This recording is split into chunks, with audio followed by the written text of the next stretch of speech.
Oh man, I am excited for tonight's show. I've got faux Fred Warner next to me, it looks like. And we have a Fred Warner topic. We're going to talk about that. But the question of the day is, will the 49ers arrogance get the best of them? And what does DeAndre Hopkins being cut from the Arizona Cardinals mean for the San Francisco 49ers? We're going to talk about all of that plus more next.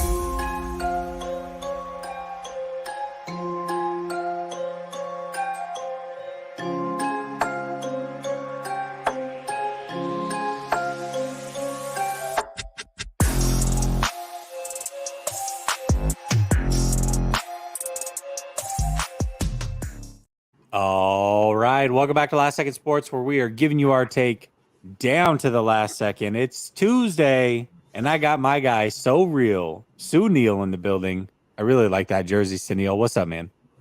Thank you so much, man. Everything's everything, my guy. And I just want to say there's a thin line between arrogance and healthy confidence. Oh, So I know you got a little bit of a clickbaity title, Mr. Twitter Fingers. So I'm here to set the record straight. all right. Fair enough. We'll talk about it here in a minute. But the first topic at hand is we are at the end of May, almost into June. Nick Bosa still not only is not signed, but really there's no rumblings of a contract and what that contract might look like. What's happening right now is not out of the ordinary for the 49ers. We know that they do tend to wait a little bit on their contracts. But are you surprised that we haven't heard anything about it? I mean, not even like, hey, they've entered negotiations, or, normally by this time in OTAs, you've got Shanahan or John Lynch being questioned about the big contract coming up, and they're like, oh yeah, no, we'll take care of it. I mean, nothing. Literally, absolutely nothing is being talked about with Bosa's contract. What are your thoughts on that? Yeah, well, I mean, I think it's a completely different situation from maybe some of the other contracts where it had made noise. Most recently, the Deebo Samuel's contract, right? Deebo has been somebody who plays the wide receiver position, somebody who not necessarily like it was a question whether or not you want to give him all that money, knowing that he had missed, parts of the season, a significant amount of seasons due to injuries. And he's not necessarily the youngest player at that position type of thing. So, Deebo obviously wanted the contract to look a certain way, and the 49ers weren't necessarily like, it wasn't like a no-brainer for them to give him that contract. So I think it became a little bit noisy. I think that everybody in the world understands that Nick Bosa is going to be a 49er. I think everybody understands that Nick Bosa is going to reset the market when it comes to defensive linemen. So I don't think this is a situation where Bosa needs to use the media to create leverage or anything like that. And I don't think it's a case where the 49ers feel like they have question marks about whether or not they should resign Bosa to a contract that resets the market for him. So I think this is just a case where usually these contracts happen right before training camp's gonna start. We've seen that with Deebo. We've seen that with Kittle. So I think it's just a matter of that they're waiting when training camp's about to start. Sign the contract a few days, maybe a week before training camp starts, and I think that's why there's not much conversation about that. It's a foregone conclusion. Okay, so what happens if it's a few days into training camp? Let's say they get it done 7 days into training camp. Do you think that Bosa shows up and fully trains, or what do you think happens there? This is a wild hypothetical, but 7 days into training camp, I don't think Bosa suits up without a contract. No. Okay. And I don't think he should, because suiting up can only negatively impact that contract, right? If in that week he gets injured, all of a sudden now that contract comes into question. So there's no reason for him to risk injury without that contract being signed. Yeah, and I mean, I just throw out 7 as like a hypothetical, but sometimes it does bleed into training camp a few days or what have you. And so I'm just curious to figure out kind of what your thoughts are or what it would look like or what it should look like. I agree. By the way, I also think that Bosa coming in out of shape is 0% chance of happening. So Right. I really don't mind. Much different than what happened with Debo last year, where Debo, I'm sure he was training, but it wasn't the same, and came in a little bit out of shape after signing the contract. He didn't want to hurt himself and what have you. I fully expect Bosa to come in phenomenal shape, and I would expect that he's a part of mandatory OTAs next month when they have those, and everything will work itself out. Do you think is there an amount that's just too much to pay Bosa? If resetting the market is, 31,000,000, is 35 too much? 38 too much? Like, is there a number that you're just uncomfortable with? I don't know enough about the cap to really state definitively if there is a number. I'm sure there is a number. I don't know what that number is. However, I don't think that it's going to get to a point where Bosa's feeling like he's not getting enough. Let's just put it that way. I think that they'll come to a number that both parties are happy with, and it's better to get this contract done now versus next year, where I think with all of the cap numbers going up, probably is going to be even a bigger jump. Yeah, most definitely. I mean, there's definitely a number out there that I would be uncomfortable with. I don't think it'll reach that territory, though. I mean, it would Yeah. have to be astronomical to feel uncomfortable with that going on. One thing that I caught Ryan's show earlier with Grant, and Grant brought up a really good question, was with Bosa down the stretch, and I actually kind of forgot about this, but down the stretch, he just completely disappeared from a sack number perspective. Any concern there? I mean, there's not a lot of depth on the defensive end. I don't foresee him necessarily getting a lot of relief throughout the year. Do you have a little bit of concern that he was kind of negated down the stretch, or do you just feel like, hey, I mean, you can technically game plan for anybody, but as long as he's getting other people open, you're good? Like, how do you feel about that? I mean, I think that it also is who they played, right? They went up, Dallas, one of the better offensive lines. Obviously, the Eagles, you and I both agree, is the best offensive line in the league. So I think that has to play in that. And then I also think that, obviously in the playoffs, they are, for Bosa to, in the position that he plays, for Bosa to be able to have success, he has to be able to overcome the whole game plan, which is created towards him not being successful. And I don't think he had enough help on the offensive line to be able to do that. I think with Ridgeway being there now, I think if Jackson makes a leap like we expect him to, or if they don't see that leap, maybe getting a guy like Yannick Ngakoue into the fold is going to help with that. I just don't think there was enough firepower along the defensive line to help Bosa free up. They were able to double team him, sometimes triple team him, and there was nobody that could take advantage of the one-on-one battles, which I don't think is going to be the case this season. So not too much. I mean, obviously you would love to see him be able to be dominant regardless of double teams and triple teams, but that's hard. It's hard to do, especially when nobody else is performing along the defensive line. Yeah, and he hasn't even hit his athletic prime yet. That's the Right. scary part about Bosa, is we're just now getting into that portion of his career. And, early on, Bosa really did struggle with being chipped, and he's figured that out. He's figured out a way around that. He sees it coming. He knows how to beat that. And so I expect him to get better in every facet of his game, each and every offseason and each and every year. This is a question by 49ers Throwback. This is a question that I posed on Twitter and then also posed it here on the community tab and YouTube. But Kyle has 3 seasons left. He has this upcoming season and 2 more. So not in between, no in between takes here. You either extend him now or you let his contract completely ride and then try to extend it at the end. Those are your options. What do you do with Kyle Shanahan? And I am a Kyle Shanahan homer. I am a paying member of the Shanastans. But I think that there's no doubt in my mind you got to let it ride.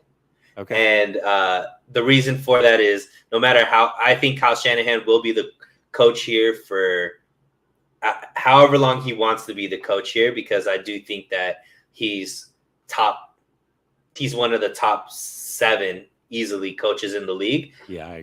But you have to win. You know what I mean? I think that he's shown he's created a perennial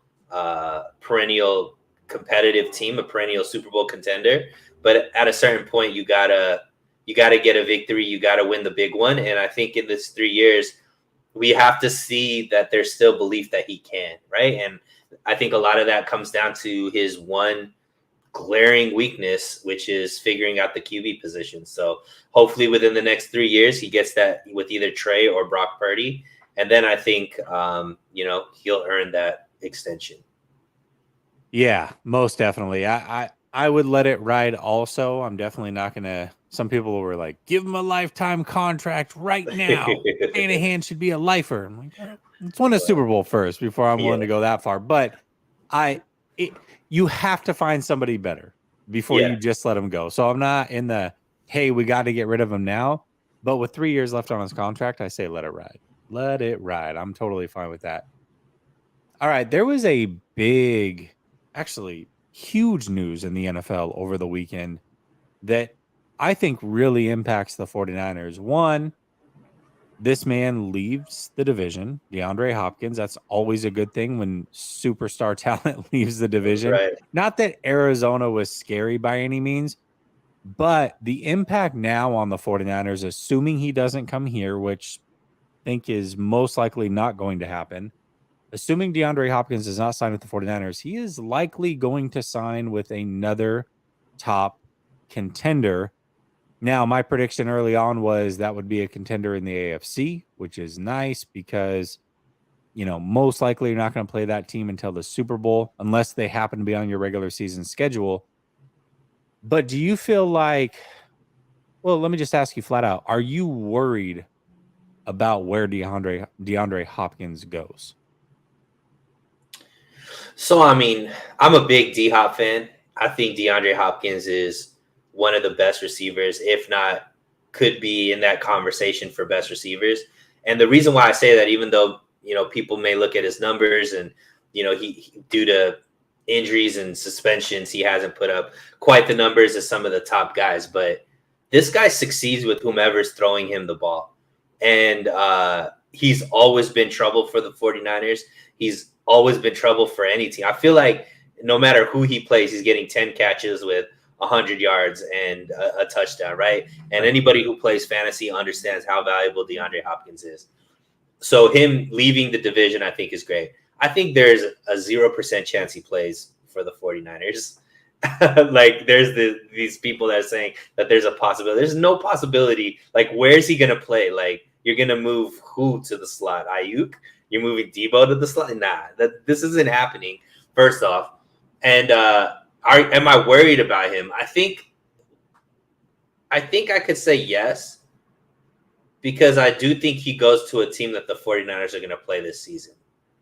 And I also think that he's going to be going to a team that, if not, they already were a Super Bowl contender. He's going to be the piece that makes them a Super Bowl contender. So if I believe that the 49ers are going to the Super Bowl and going to win the Super Bowl like I do, obviously you have to worry about him making somebody on that list better. So I think he's either going to the Bills or the Ravens. The Ravens are on the schedule this year for the 49ers. So if he does go to the Ravens, obviously he'll be lined up against our corners, and him and Odell Beckham, if that ends up being the duo that with Lamar Jackson being the quarterback there, J.K. Dobbins being the running back, like everything that has been the Achilles heels for the 49ers in previous years is on that team, right? Mobile quarterback, fast receiver in Odell, D-Hop, who's always been an issue, and a strong running game. So that's where I would worry about him, but I find it hard to believe he's going to play in the NFC just because from his list, most of those teams are in the AFC. Yeah, for sure. Third string All-Pro. I mean, it should be pretty easy to find. Go find that clip. Go find that clip where I said that. I'll wait. Definitely have not been saying fire Kyle at all. And let me defend my boy Jesse, because I'm hard on him all the time. He is not as big of a Kyle Shanahan fan as I am, but Jesse's always been just don't anoint the coach. He has deficiencies. There's room for him to be better. I don't think he's ever said fire Kyle, but he's also said, hey, let's not give him the Gruden contract, because we saw how well that ended up for the Raiders, right? And the great situation they're in right now. So, yeah, there was one time where I said fire Kyle, and that was when they were 3-5 2 years ago, and I was super frustrated. Like that was like fan emotion coming out. You know what I mean? And I don't even think I said it on YouTube. It was like a tweet. And then like a day later, I was like, all right, I'm over it. You know what I mean? But other than that, I don't think the words fire Kyle have come out of my mouth on a YouTube channel.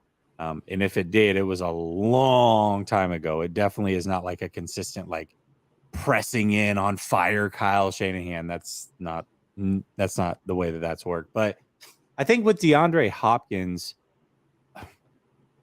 it's interesting because a lot of people view him the way that we view him, which he's still a really, really talented player and a really good receiver at this point in his career. And I saw a lot of people saying he was washed, which is crazy to me. Just last year, he, with Kyler Murray, averaged 9 catches a game and 97 yards in 5 games with Kyler Murray. That's not only elite, that's like top 2-3 receivers in the league elite. Then Kyler left, and over 9 games, he averaged 7 catches for 79 yards per game, which if you take that and break it down over the course of a season, that's like 114 catches, something like that. It's like 114 catches and 1,300 yards. So he's still elite. The talent is still there with DeAndre Hopkins. Now, if you want to question, is he going to be on the field for multiple different reasons, whether it's health or suspensions, whatever, that's a whole different conversation. But is he still a top 10 receiver in this league from a talent standpoint? 1,000,000% he is. I don't think that's debatable until we see the fall off, and we clearly haven't seen it yet. So does DeAndre Hopkins going to a contender, which is very likely to happen, worry me? Hell yeah, it does. And I think that it can definitely balance out the power of potentially the AFC. If he chooses the Ravens, the Chiefs, or the Bills, that team automatically moves up. The Chiefs are already here, but the Bills and Ravens can close that gap big time if they get DeAndre Hopkins. And another thing about the Bills, talked about this around a month ago, Hopkins and Dalvin Cook both could end up with the Bills. That would be terrifying. The Bills with Josh Allen, Dalvin Cook, DeAndre Hopkins, Diggs. That's a scary, scary offense. So we'll see. We'll see where he ends up. I think the Chiefs and the Bills make the most sense. The Ravens definitely make sense. We might get lucky, though, and he might end up on a team like the Patriots, which would be incredible. Please go to the Patriots. I would love that. Maybe he ends up back with his old quarterback, Deshaun Watson in Cleveland. Maybe that's the case. But either way, man, if he ends up on one of these top 3-4 teams in the AFC, he's a really good player. And I think he can definitely balance out the power in the NFL at this stage in his career for 1 year. I'm not saying, he's long-term going to be great for 3, 4, 5 years, But right now, DeAndre Hopkins, from a talent standpoint, is still a top 10 receiver. And when a top 10 receiver goes with an elite quarterback, that's scary. That's definitely scary. Are you? I know. I don't think there's any smoke. It's just fans on Twitter. But do you think it's even crossing John Lynch's mind to make a play for him? Yeah, I mean, I definitely think that they have looked into it for sure, but I don't think it's that serious. And I can understand why. I mean, he's probably going to cost you a bit. I mean, how many weapons can you really have? You've got all pro tight end, all pro running back, all pro wide receiver, up and coming wide receiver in Brandon Ayuk. It's you can only have so much. I mean, at some point, it's like I don't know. I don't know when it's too much, but maybe adding DeAndre Hopkins is a little too much. I don't know how you figure that out on the offense. So not sure. People are talking about the steroids with Hopkins. I mean, I don't know. My whole thing is my stance is probably different than most people, but I feel like there's two different types of steroid usage. There's those that are using steroids when they're perfectly healthy to cheat the system. Steroids are performance enhancing drugs. And then there are those who have catastrophic injuries that use them to recover from those injuries. And I personally put those in two different categories. That's just me personally. I feel like if somebody has a significant injury, they shouldn't be in a testing pool and they should be able to use whatever it takes to get back. Once they are back, they should piss clean, essentially. That's the way that I view it. I have zero problem with people or players using performance enhancers when they are in a recovery mode from a major injury, something like an Achilles tear, an ACL, those types of things, or something worse, a major bone break. I personally put those in two different categories. Do you think I'm off my rocker for that one? I mean, clearly being a Conor McGregor stan, you're gonna state that type of case for steroid users. But I agree with you too. I don't think D-Hop is a dirty player. Yeah. He's been amazing and above reproach, not just on the field, but off the field. His whole career, he's handled ridiculous situations like what was going on in Houston, being traded disrespectfully, I would say, and always handled it with class. So I don't put him in I don't consider him a cheater or a dirty player. I just think that, he's trying to get back on the field and help his team as much as possible. And, it's cheating because it broke the rules, but I don't necessarily look at him as a tarnished player. Let's just put it that way. Yeah, definitely. I think a lot of people, maybe people are joking about it because I know that I did love that back and forth with Travarius Ward and him, calling him steroid boy or what have you. I definitely enjoyed that, but I don't know. I think there's a distinct difference. Definitely a difference there. Okay, some other interesting news came out. Jimmy Garoppolo and his injury. Now, the reason I want to talk about it, two different reasons. One, the way I understand it is the 49ers are kind of banking on Jimmy playing for the Raiders because that's a compensatory pick if he does. If that contract gets wiped and he doesn't play for the Raiders, I don't believe that they're going to get a compensatory pick for him next year. So that's an impact one way right there with this injury. And I think the second potential impact is the 49ers have kind of shown now, they have a track record that they don't have a good grasp of when players are going to be back or when they are going to be healthy.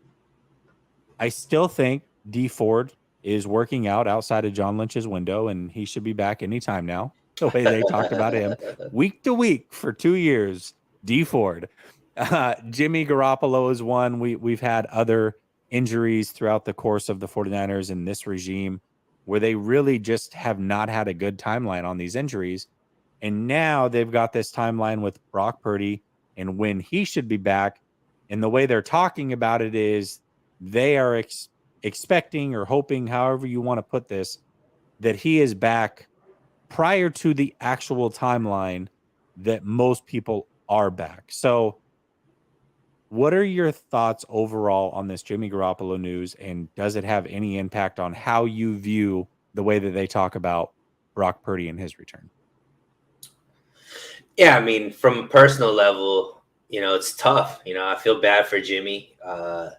Obviously, this is if his contract gets wiped out, he's back to the drawing board and trying to find a team that he needs to go back to a backup role and earn a starting position, all that kind of stuff. So I feel for Jimmy. I understand how tough it was for him with the fan base and all the criticism, whether it's warranted or not. Just as a human, you feel for him on that level. As far as what it means for Brock Purdy and the 49ers, I think it's a little bit different of a situation because I think Jimmy was extremely independent in how he handled his injuries. I don't think he consulted the team or necessarily went with what the team recommended, right? Which was some of the fallout as far as the offseason last year, right? He mentioned he was going to do a certain thing and ended up flipping it up without the team really knowing about it, kind of thing, and went against what the team recommendations were. That doesn't seem the case with Brock Purdy. I think Brock Purdy and once again, these are all feelings, not facts, but just from seeing how it's playing out, seems like Brock Purdy and the 49ers are very much so integrated in Brock Purdy's recovery. It seems like it doesn't seem like they're off the same. It does seem like they're on the same page. So whatever the 49ers are stating as far as the timeline, I think it's more educated than maybe what it had been for Jimmy, because I don't think Jimmy necessarily was as forthcoming with the 49ers as I think Brock Purdy is. So with that being said, I do think that the fans are a lot more, or especially Brock Purdy fans and Trey Lance haters are a lot more excited about the Brock Purdy timeline. I don't think that he's going to be ready to start week 1.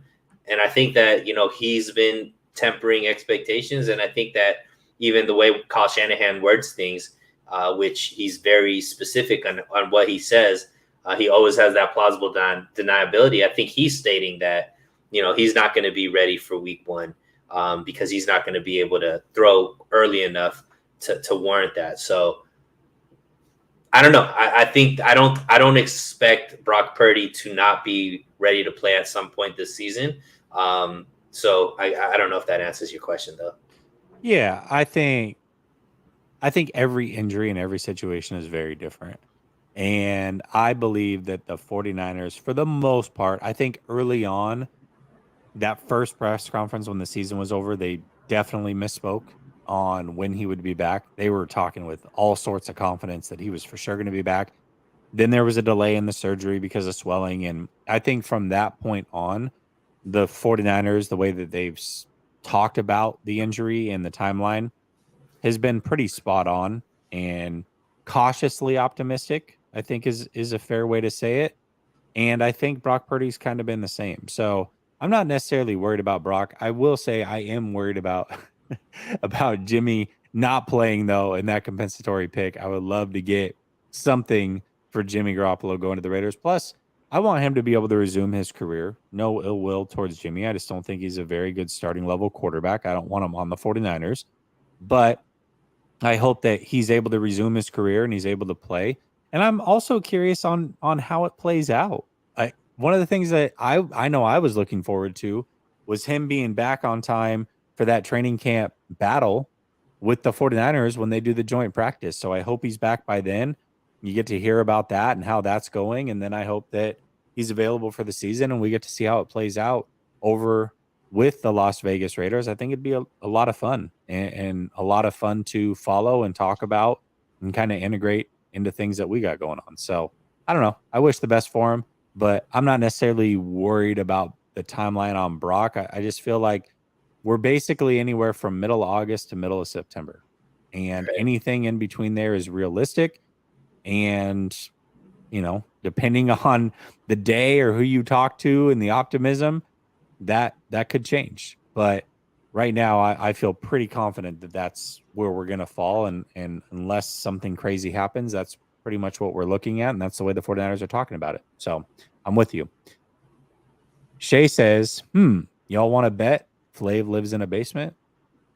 I don't know. Maybe he lives in the Midwest and they need basements because of tornadoes and stuff. So maybe he might live in a basement.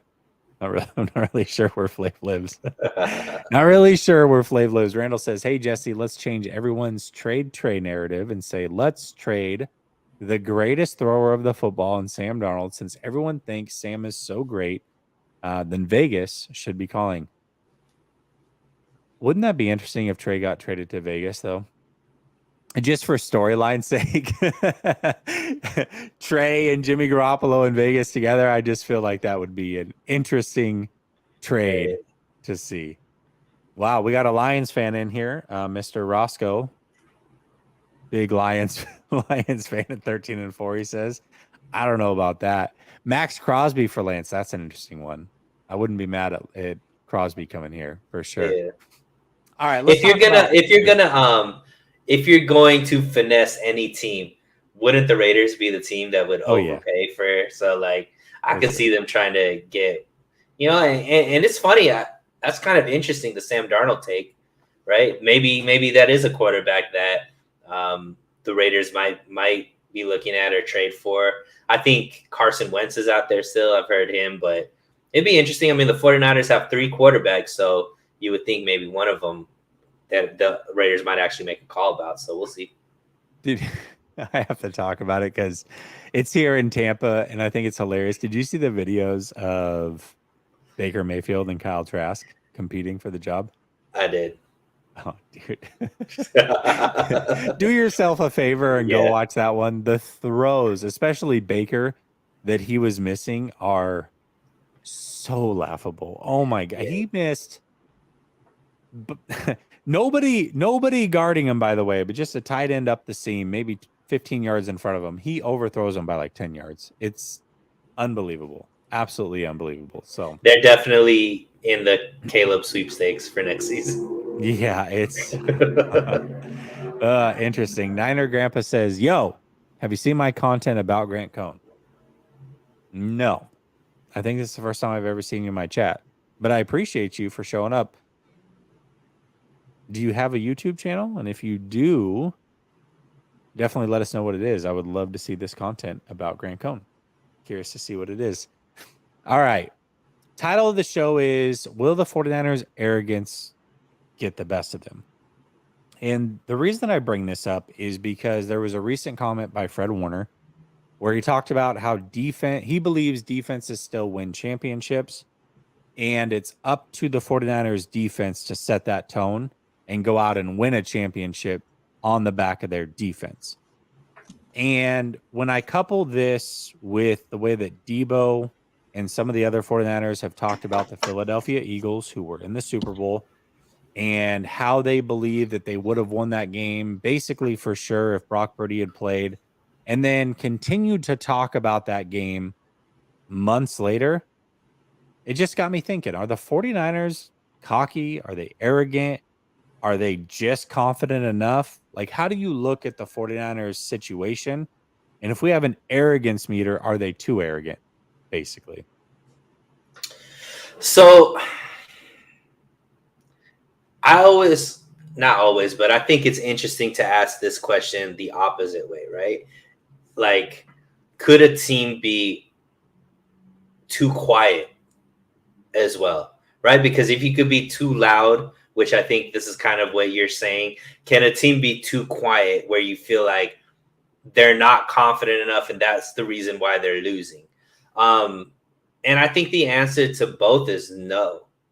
And what I mean by that is I look at let's take the statement. So you said Fred Warner is stating that the defense is going to win championships, and the defense is going to, the defense is going to need to lead this team to a championship.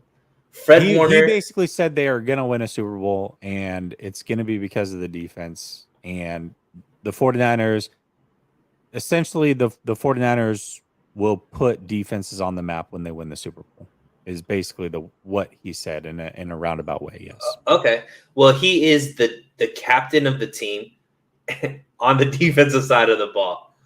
Absolutely, he's going to believe that what he's contributing to this team is going to be a majority of the reason why this team, succeeds. And he's stating it from facts because this team has been saved a multitude of times based off of how well this defense has played. I think that Debo, the way he's coming out against the Eagles is one. I think Debo is a very confident player. And I also think that he's responding to a lot of talk from the Eagles players and fan base as far as kind of quote unquote trash talking the 49ers after a loss. Like, I think he believes that if they had a quarterback, that the game would have gone different. And is it bad to have that belief? I don't think so. But the 49ers have put themselves in a situation where the media will run with this narrative that if they don't end up accomplishing the ultimate goal of winning the Super Bowl, which, mind you, 97% of the league doesn't, right? They're going to point back to this team was too arrogant to win a championship. This team was too into themselves. This team was overconfident, yada, yada, yada, yada, yada, yada, yada, yada. Like, but to me, I don't think what is said up until that point matters. I think how they play. Now, if Debo is talking all this trash and then his play on the field is trash as well, obviously you're going to point to that. But I don't think that's going to be the case. Right now we're watching in the NBA a guy like Jimmy Butler. Jimmy Butler is trash talking on the court day in, day out. He's trash talking when buckets. You get it right.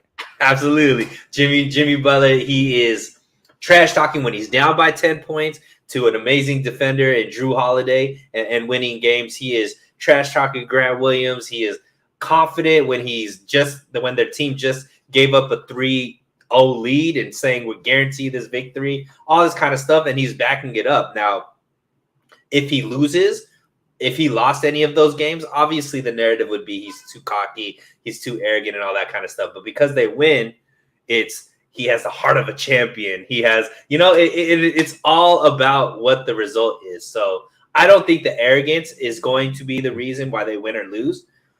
I do think it will be a narrative, though, if they do lose. And if they win, it's going to be these guys were confident. These guys were called their shot, Babe Ruth, all that kind of stuff.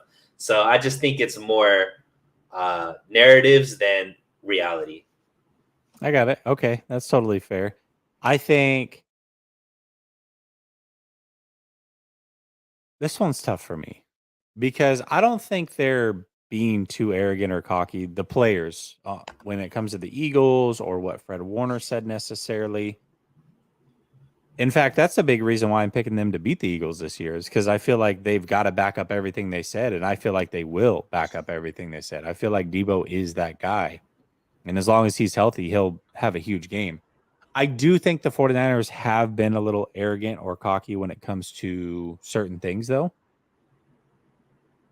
Maybe that's Shanahan a little bit as far as the quarterback position and thinking that, they can win with almost anybody, or if we get 3 kind of mediocre guys, that's good enough as long as I have somebody healthy type of thing. So I think that the arrogance or cockiness doesn't necessarily pertain to Fred Warner or Debo or what the players are saying, but I do think there's some arrogance or cockiness in the 49ers organization with the way that they've continued to run it back, with the way that they haven't gotten that high tier quarterback when they've been available or readily available.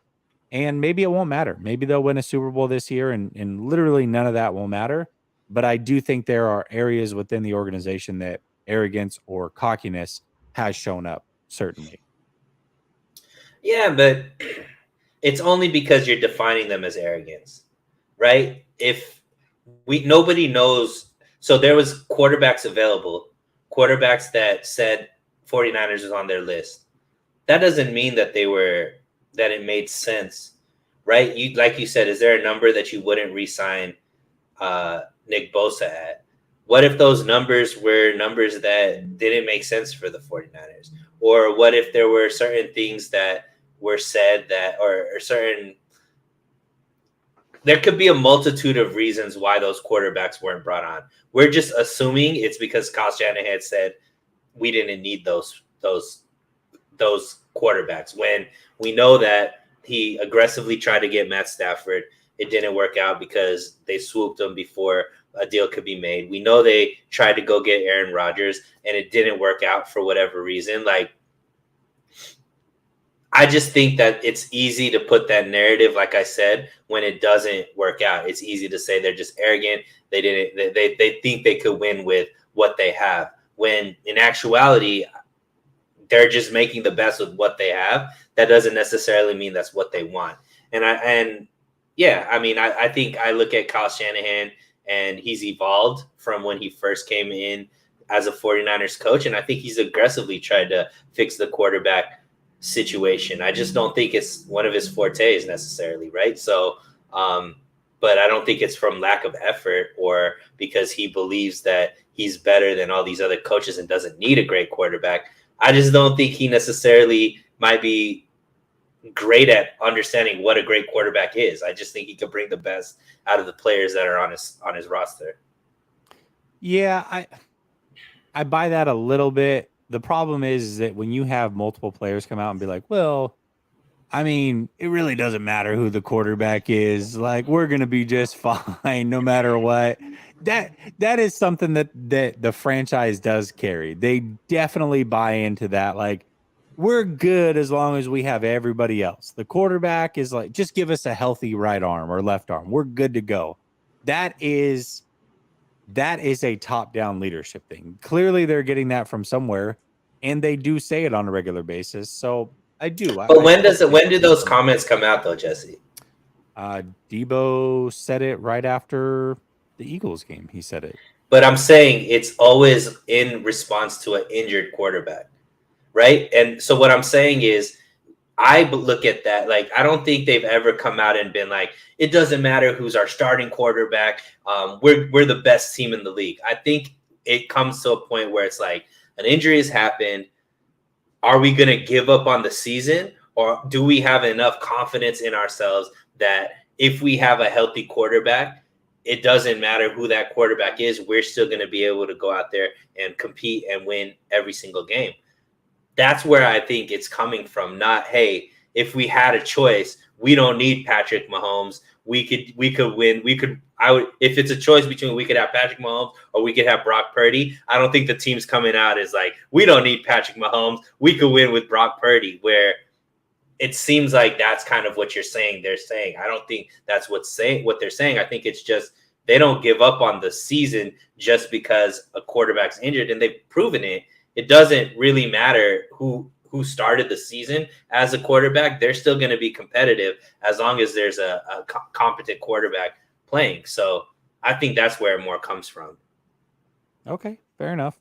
Brother Bob says, Nails, wasn't it dumb for us to keep Jimmy G on the active roster instead of placing him on IR and signing another quarterback for the playoffs? I don't know. I feel like hindsight's kind of 2020 with this one, because if the timeline for Jimmy was, say, 6 to 9 weeks, then there was not going to be a better quarterback that you could have had back up Brock Purdy that was readily available other than Jimmy G. And so it's a gamble. It's a calculated risk for sure.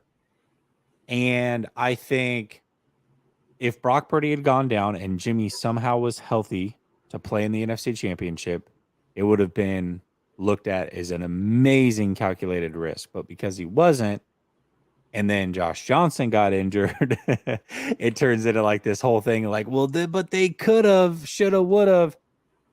I mean, ultimately, I don't know if it would have mattered who would have played quarterback. Most likely they were getting multiple guys injured that game. So I don't know. I feel like based off the timeline that they were probably given, it was a calculated risk that was worth taking in the moment. But hindsight's 2020. Yes, it would have been nice if they had placed him on IR and had the other roster spot for maybe another quarterback that wasn't Josh Johnson, for sure. Somebody, what's up, glass half full guy? Appreciate you. Oh, it was Shay. There it is. I don't even know what this means. Who puts raisins in mac and cheese? Maybe that's the point. I guess. Nee says defense relies too much on the way that refs call the game now to be surefire way to win. Hell, this last Super Bowl, the grass alone messed with both defensive lines.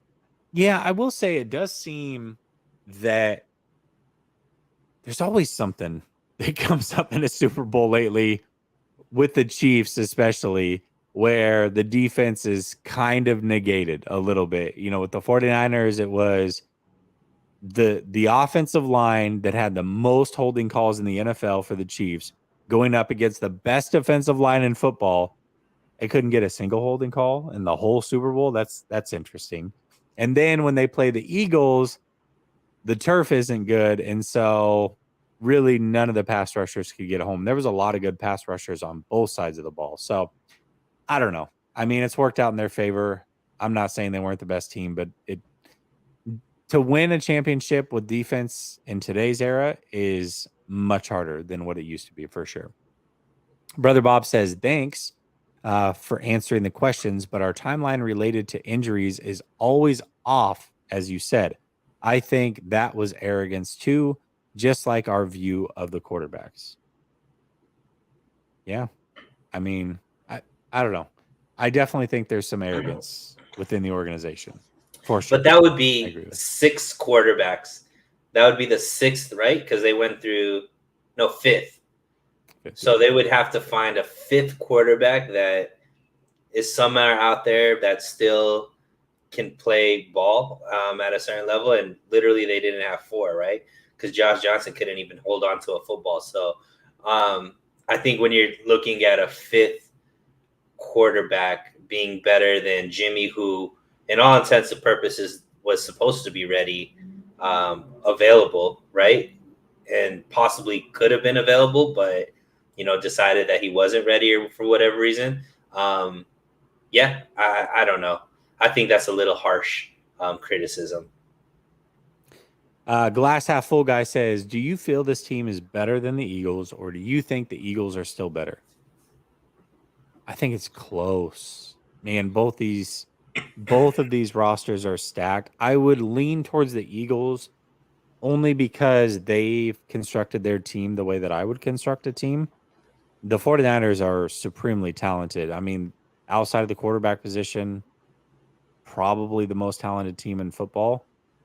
But their roster construction is not necessarily how I would choose to do it. So based off of that, I would lean slightly towards the Eagles, but it's really, really close. What do you think, Sam? Yeah, I think right now it's clearly the Eagles just because we know what to expect from their quarterback play, whereas we don't know what to expect from our quarterback play quite yet. And I think that they upgraded their running back situation. I think Swift is better than Sanders. Obviously, it's another year with Brown there. I think they have, they're loaded at every single position, at every single layer. So I think that the Eagles are better. I think the 49ers can make up that gap, but they still have to show that they can.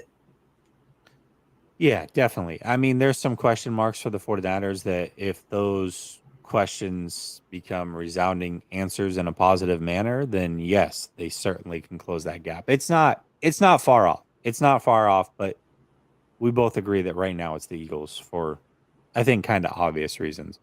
Now, Brother Bob says a 5th quarterback who can actually throw since we had 0. Yeah. I mean, but then there's the flip side of game day. You can only dress so many quarterbacks. That was the rule change, right? That So I don't know, man. It was a crappy situation. I don't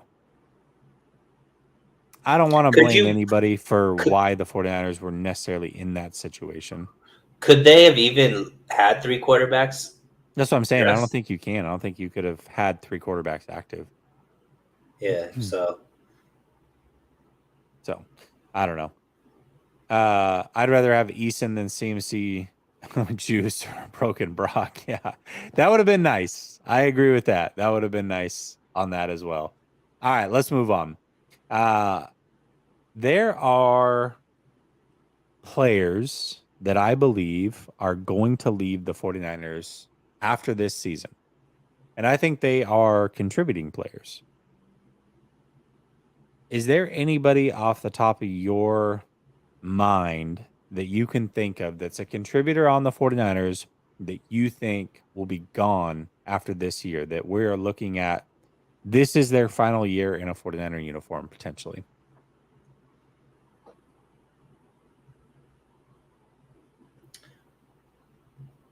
I think that if the 49ers win a Super Bowl, there will be more. Okay, But let's talk rega- about that. but regardless of if the 49ers win a Super Bowl or not, I think Kyle Juszczyk, this could be his last season possibly. I think he's just getting up there, and the position he plays, and he wants to probably keep his brain being a Stanford grad or a Stanford guy and all that kind of stuff. So he possibly could be gone. Trent Williams, possibly. He's already kind of talked about retirement, and I think that kind of bubbles over in your head once you've already started saying it out loud, type of thing. Um, yeah, but those are the two off the top of my head that I think are contributors that possibly could be gone. I think that if they win a Super Bowl this year, those two probably are gone. Okay, that's totally fair. That's totally fair. I think if they win a Super Bowl, I agree. I think Trent's gone. I think there are 3 players that, regardless, are going to be gone for sure. One is going to be Gibson. I think this is his last year for sure with the 49ers, but probably in the league. I think he's probably going to retire. So I Yeah, think Gibson is one. I think Juszczyk is going to be gone as well. I think this is his last year in contract, and I don't see the 49ers extending him, even if he decides to continue playing. And I think the 49ers have already set the precedence in kind of streaming a third wide receiver the way they did with Kendrick Bourne, letting him walk. I think they're doing the same exact thing with Jennings. And I think they're preparing moving on with him by the way that they've drafted a receiver the last couple of years. So I think Jennings, Gibson, Juice for sure. They win a Super Bowl, Trent Williams. And I'm not saying these guys are for sure gone that are contributors, but a couple of guys that might be cap casualties after this season, potentially, to try to save money and maybe get younger, would be Eric Armstead and George Kittle. So keep an eye out for them, because if you do get rid of them, you can save some pretty significant money. And they are both entering huge, huge contract years next year. So not saying for sure they're gone, but just a couple of guys to keep notice on that are under contract, that are big time contributors, not just contributors, big time contributors that they may decide to move on from, depending on what's coming back and who the potential replacements are. yeah. I would say more Armstead than Kittle. For I sure. don't I think agree. that they've replaced Kittle quite well enough to be able to let him walk. Whereas I think they do have maybe some options there that could possibly make that Armstead blow a lot easier. Yeah, definitely. Definitely. What happened? Yeah, Juice, Jennings, Gibson. Okay, so we're on the same page there for sure. Ray. I don't know what's Ray Ray's contract situation. Let me see. Is he a free agent next year? So Feliciano. Oh, Ray Ray is a free agent. Yeah, you're probably right. He's probably gone. That's a good call. I don't know if Ray Ray is considered a contributor quite yet, though. I don't know. But he's still our special teams guy, right? Like he's the punt and kick returner. If that even means anything anymore. Punting, yes, it does. But yeah, kick returner is like, what what are we even doing here? Golly, I'm glad that we spent that third round pick on a kicker. You know what I mean? Kittle, no way. The only reason I say Kittle is because as it stands now, the 49ers are roughly $10 million over the salary cap next year. Now, obviously, there's a lot of maneuvering that can happen, but that's as it stands now.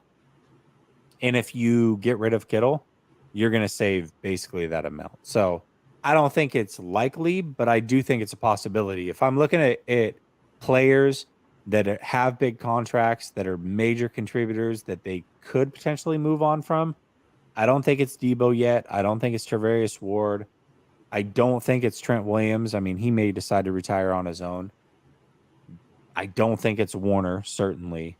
It would have to be Kittle and Armstead is my two. I would put Armstead here and then Kittle, definitely below that. But I think there's a small possibility. I just don't think it's impossible that he is cut. You know what I mean? To save money. Yeah. We'll see. We'll see how this year goes. I mean, there's a lot of things that go into it. If, let's say, one of these tight ends ends up being really, really good and Kittle gets injured again and then may miss all of next offseason, and there's we don't know exactly how he's going to return. I don't know. There's a lot of things that go into it, and hopefully none of those things happen. But I think watching how this season plays out will also kind of help us better determine if he's actually a potential cut candidate because of that contract as well.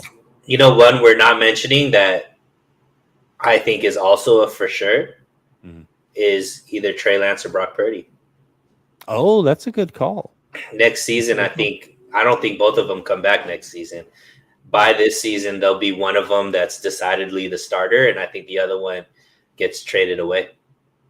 I disagree. I think if Brock Purdy is the for sure starter, then Trey is gone. I think if Trey's the for sure starter, that Brock Purdy stays. Because he'll have a whole nother 2 years under contract at as cheap as he can possibly be. And can you find a better backup in the league than Brock Purdy? I mean, especially for this roster, I don't know. So I think what you're saying is true on half of it. But I think if Trey Lance is the presumed starter going into week 1 next year, that Brock Purdy stays on this roster. I think that the 49ers will get an offer that they can't refuse for either of them, right? Because the way it's panning out, Trey Lance is going to be able to showcase himself this season, whether through the preseason and the beginning of next season, regardless. Like we all pretty much agree that Brock Purdy is not going to be ready for week 1. So Trey Lance is going to get some games under his belt. He either wins that starting role or he doesn't, right? If he wins that starting role, based off of the 8 games we saw from Brock Purdy last season, winning 2 playoff games, there is a team in the league that will trade for Brock Purdy, knowing that he is on the same type of contract. And I think the 49ers would want those draft picks versus keeping him on the bench if Trey Lance is that starter. So Bobby D says, and he basically poses what you said, but he does it in a question form. He says, Jesse, what about Trey? Laser gun to your head. Or super soaker. Super soaker to your head. Is he on the team in 2024? Yes. What do you think, Sidney? I mean, I've already stated I think he's the quarterback that plays in the Super Bowl for the 49ers this year. So obviously I think he's on the team in 2024. Okay. All right. Fair enough. Bobby says, no way, Jesse. If Trey loses a fluke game, the locker room will go nuts to bring in Brock. He had too much success. I think that's true for this year. If they go to the NFC Championship with Trey and Trey plays really well this year, then I don't think that's the case. So I think those scenarios, if Trey's on the team next year, it's because he played well this year and was a contributor, and they think he is the starting quarterback week 1 of next year. And if that is the case, then I don't think a fluke game in week 3 of next year, or week 2, is going to cause them to go to Brock Purdy. So, can I ask you a question, Jesse, about the Trey Lance Brock Purdy thing? Mm-hmm. So let's say Trey Lance, in his time starting for the 49ers, the offense looks just like it looked when Brock Purdy was quarterback. And what I mean by that is they're putting up the 30-plus points per game. The running game's looking good. The passing game's looking good. It looks very similar and same results as Brock Purdy was getting being the starter. Who would the 49ers stick with? Or what does Trey have to do to win outright? Like, what does he have to show to be able to like outright win that starting position? Because, and the reason why I'm prefacing it this way is, if the offenses look the same, you just mentioned Brock Purdy is that much cheaper, right? So what would Trey have to show to be able to the 49ers look at it and be like, this is our guy, not Brock Purdy? I mean, I think he's not going to play exactly how Brock Purdy did. So even if the numbers and stuff are the same, how he's going about it are going to be completely different. And I think Trey Lance was here for a reason. He was drafted for a reason. They were trying to get away from that Jimmy Garoppolo mold. You know, people can say it was injury and what have you. Frankly, they didn't think Jimmy Garoppolo was good enough. They didn't like his skill set. They had other skill sets to choose from when it came to the draft.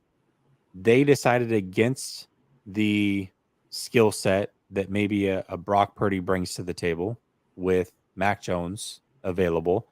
Slightly different, right? I mean, Brock Purdy is certainly more fleet of foot. Mac Jones has a little bit of a stronger arm, but how they get it done in the passing game is somewhat similar. They opted not to go that route to bring in somebody like Trey Lance. So if Trey Lance is showing that promise, even if he's more expensive, I think that is the preference. They would prefer to win with his type of skill set because they probably feel that skill set has a ceiling that can't be reached as easily. And so I think based off of what they spent to get Trey Lance, showing what they would prefer or what Shanahan would prefer at the position, I think as long as they're winning, that's it. Even if the price is cheaper, if they're winning and he's playing well and continues to show improvement, there's just no reason to ever go back. Fair. So, no, I didn't report you. If I reported you, I wouldn't be able to see your comment. So, and you wouldn't be able to comment actually on the channel. So, no, definitely didn't report you. Not at all. Anyways, that is the end of the show. I'll be on tomorrow with Grant, 49ers After Dark. I'm working on a show with Greg Pinelli, trying to figure out the logistics of what that looks like. I might also do a show tomorrow with Vish, trying to figure that out as well. So either way, stay tuned here at Last Second Sports. Make sure to like and subscribe. Same thing with Sunil's channel. Link is in the description. So Real Sports Talk. Sunil, as always, thank you for joining me on Tuesday, and I'll see you next week. Peace.